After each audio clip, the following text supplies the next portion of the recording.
جب بندے سے گناہ سرزد ہو جاتا ہے اور وہ معافی مانگ لیتا ہے تو اللہ کو وہ بندہ بڑا ہی اچھا لگتا ہے۔ انسان کے اندر چونکہ یہ دونوں چیزیں رکھی گئی ہیں تو کبھی کبھی اس سے گناہ بھی سرزد ہو جائے گا۔ نیکی اس کی عقل، اس کا فہم، اس کا ادراک، شریعت کی رہنمائی، انبیاء کی تعلیمات اسے بتائیں گی کہ وہ نیکی کے راہ پہ چلے، لیکن کبھی کبھی بائیں سمت سے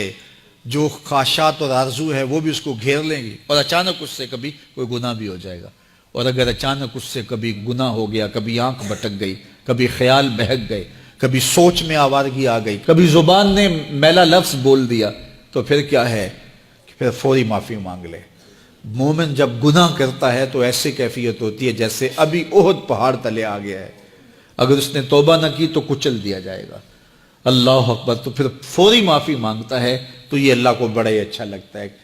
اللہ کہتا ہے فرشتوں سے کہ دیکھو میرا بندہ آخر میری دہلیز پہ آیا نا، تم گواہ ہو جو میں نے اس کے سارے گناہ معاف کر دیے۔ تو گناہ کے بعد جو شرمندگی ہے، دیکھیے ایک اور جملہ کہتا ہوں، نیکی کرنے کے بعد جو تکبر پیدا ہوتا ہے کہ میں بڑی نیکی کر لی ہے اور باقیوں کو بندہ حقیر سمجھنے لگتا ہے، اور اس سے کوئی غلطی سرزد ہو جائے اس کے بعد شرمندگی ہوتی ہے اور اپنے آپ کو چھوٹا سمجھنے لگتا ہے اور اللہ سے معافی مانگتا ہے، تو اس نیکی کرنے کے بعد وہ جو آپ کے اندر تکبر اور رعونت اور عجب پیدا ہوا، اس سے کہیں بہتر ہے کہ آپ سے اگر کوئی خطا سرزد ہوئی تھی تو اس سے آپ کے اندر عجز اور توبہ کا جذبہ پیدا ہوا۔ اور اللہ کو یہ بڑا پسند ہے کہ کوئی بندہ، چونکہ ممکن ہی نہیں ہے کہ جب انسان ہے اس کے اندر یہ خواہشات رکھی ہیں تو کبھی اس سے، یہ انبیاء کی ذوات ہیں جو پاک ہیں، باقی کبھی کچھ خطا سرزد ہو جائے گی، اس سے معذرت کر لے۔ آپ نے نام سنا ہوگا ایاس کا، محمود غزنوی کا بڑا محبوب وزیر تھا اور بہت زیادہ بادشاہ اس سے محبت کرتا تھا، تو آیان سلطنت جلتے تھے، تو بادشاہ گاہے گاہے کوئی ایسا منظر ان کو دکھلاتا کہ اس سے میں خاص پیار کیوں کرتا ہوں۔ ایک دن بادشاہ کے ہاتھ میں موتیوں کی بھری ڈبیا تھی اور محل کے اندر یہ ایک حوض تھا، تالاب تھا، تو اس کے اندر اس نے وہ سارے موتی پھینک دیے۔ شفاف پانی اور نیچے فرش پہ پڑے ہوئے موتی نظر آ رہے ہیں، تو اس نے ایک ایک وزیر کو کہا کہ یہ موتی نکال کے لاؤ اور سنو اپنا لباس اور اپنا بدن نہیں بھیگنے دینا۔ تو سب نے کہا یہ کیسے ہوگا کہ موتی بھی تہ سے نکال کے لائیں اور بدن بھی اور کپڑے بھی نہ بھیگیں؟ تو دوسرے کو کہا، اس نے کہا حضرت یہ کیسے ہوگا،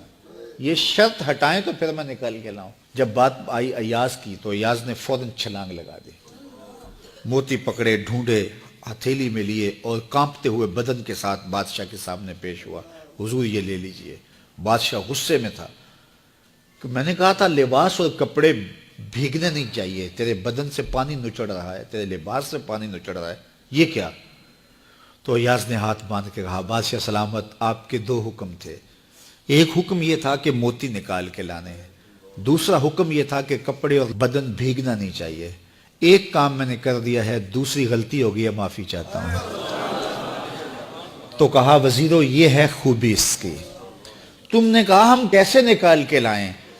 اس تالاب میں اتریں گے تو بدن تو بھیگے گا ہی بھیگے گا۔ تو کہا جب شہوات دی گئی ہیں، خواہشات رکھی گئی ہیں، آرزویں دیوانی ہیں، اور پھر اس کائنات کے اندر رہ کر کے حضرت انسان کبھی تو اس تالاب کی غلاظت سے اپنے آپ کو بھر ہی دے گا، تو پھر کمال کیا ہے کہ نیکی کے پھول پیش کر دے، سجدے کے موتی پیش کر دے، رکوع اور قیام کے موتی پیش کر دے، ہمدردی انسانیت کے ساتھ پیار کے موتی پیش کر دے، سارے موتی پیش کرے، پھر مالک کا جلال کہ تیرے کپڑے کیوں بھیگے، یہ گناہ کیوں کیا، یہ گناہ کیوں کیا، ہاتھ جوڑ کے کہے مالک اس کی معافی مانگ، تو اللہ تعالیٰ پچھلے گناہ نہ صرف معاف کرتا ہے بلکہ ان گناہوں کو نیکیوں میں تبدیل کرتا ہے۔